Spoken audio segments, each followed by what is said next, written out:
Le Tour de France est une course par étapes qui se déroule chaque année, principalement en France, avec quelques excursions occasionnelles dans des pays voisins. Disputé sur 3 semaines, traditionnellement au mois de juillet, il s'agit d'une exigeante épreuve d'endurance sur une distance de 3470 km. Elle se déroule sur 21 étapes sur tout type de terrain. À titre de comparaison, les coureurs parcourent environ la distance qui sépare Londres de Tel Aviv, New York de Las Vegas, Katmandou de Shanghai ou encore Melbourne de Perth en Australie.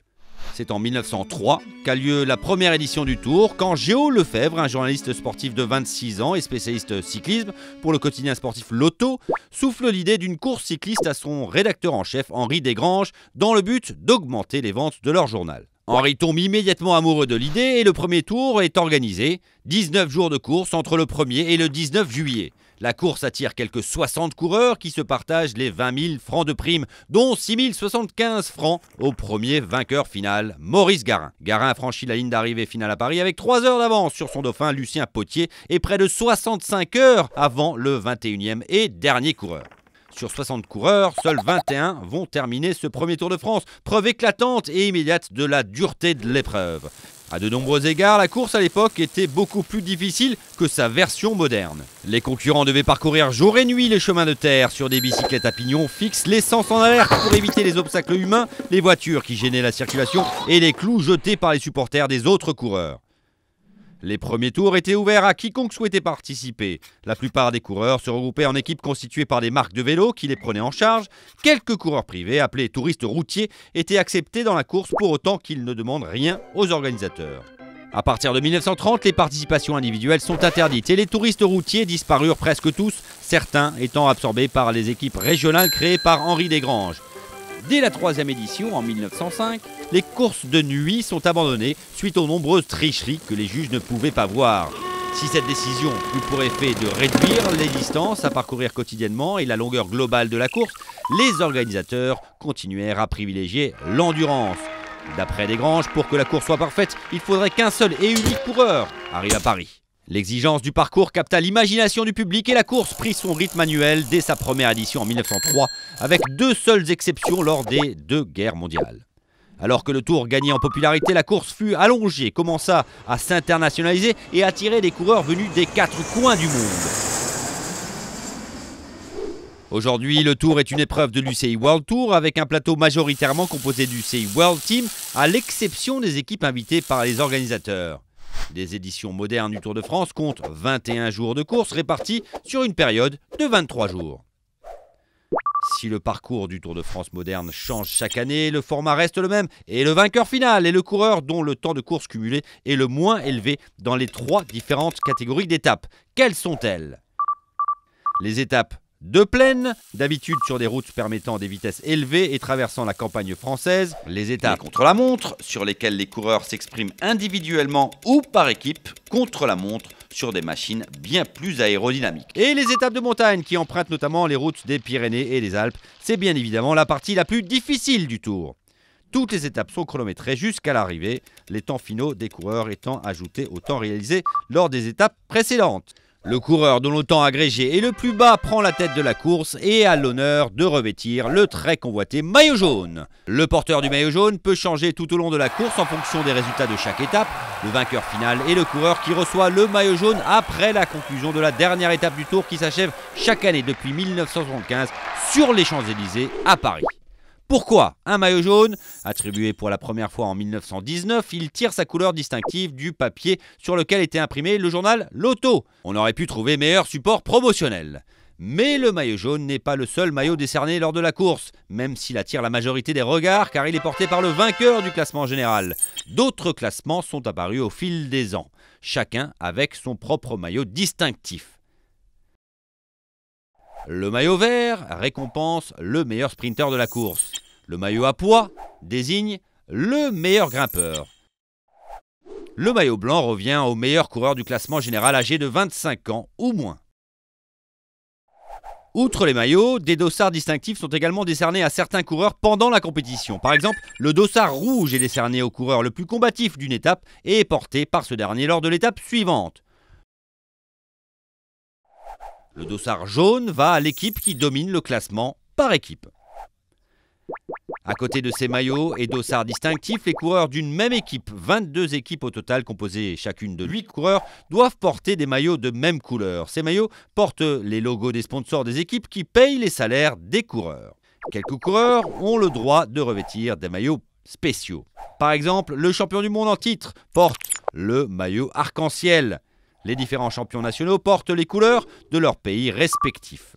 Tous ensemble, ces coureurs forment un long ruban chamarré multicolore qu'on appelle le peloton. C'est la vision du peloton traversant les pittoresques campagnes de France et ses régions montagneuses qui fait du Tour de France un des événements sportifs les plus spectaculaires au monde. Mais le peloton n'est pas là que pour l'esthétique, il est indispensable pour que les coureurs gardent un peu d'énergie. Le peloton ralentit donc parfois et change de forme pour exploiter les vents arrière, contrer les vents de face et gérer les vents latéraux, une stratégie connue sous le terme d'aspiration. Rouler au milieu ou à l'arrière d'un peloton massif permet aux coureurs d'économiser jusqu'à 40% d'énergie. Par contre, les coureurs en tête du peloton doivent fournir plus d'efforts et consomment tellement d'énergie qu'ils n'ont que peu de chances de remporter l'étape.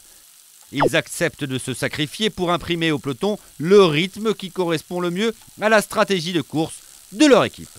Il est néanmoins impossible de gagner le Tour de France ou de revêtir un des maillots les plus convoités en restant calfeutré au milieu du peloton.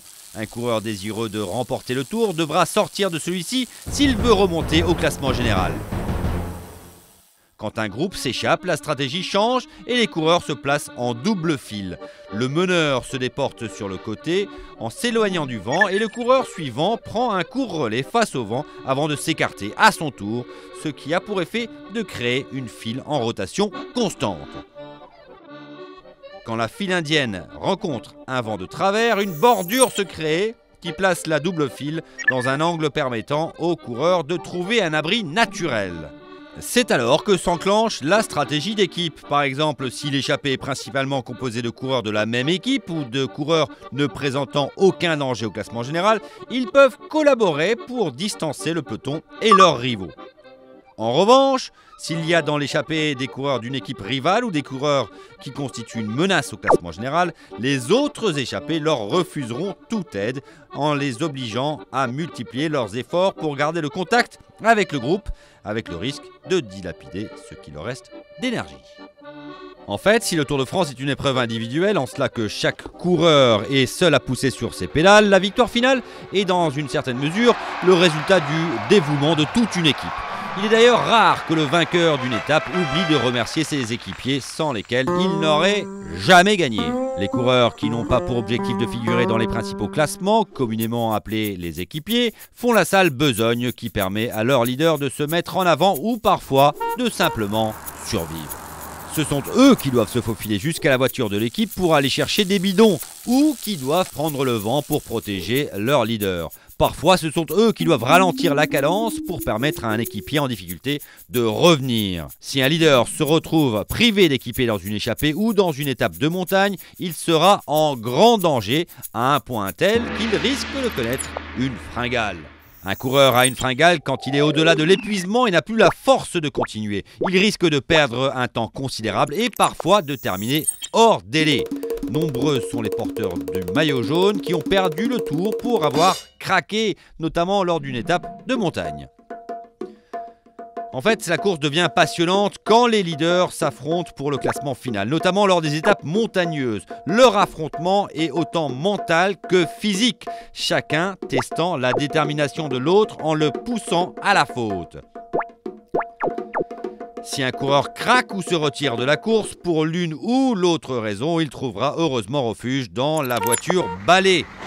On appelle voiture balai le véhicule qui suit la course et ramasse les retardataires incapables de terminer la course dans les délais. Il les balaye.